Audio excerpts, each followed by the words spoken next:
Научниците се поуспешни во дизајнирање роботи пригодни за работа на места премногу опасни или непристапни за луѓе.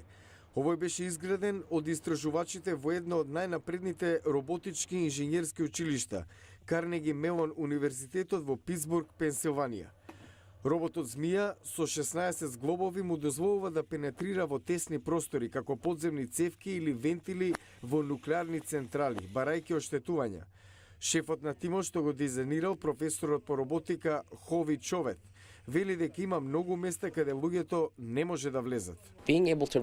Способноста да се стигне до нив ќе има неверојатен ефект на општеството. Сега се работи само за идентификување на тие места каде не можете да стигнете. По несреќата во јапонската нуклеарна централа Фукушима потребата од вакви роботи стана очигледна. Далечински управуваниот робот Чимп лесно може да се движи низ област каде се случува катастрофа и со мокните раце може да затвори вентили да прават други манипулирачки задачи.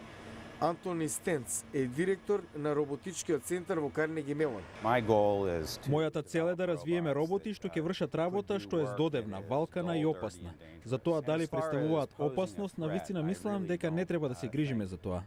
Со цел роботите да се научат да вршат комплексни работи, истражувачите ги наведуваат да играат игри.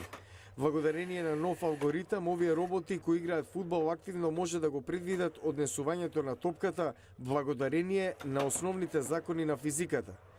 Научниците велат дека следниот чекор е да направат роботите да соработуваат еден со друг во посериозни ситуации.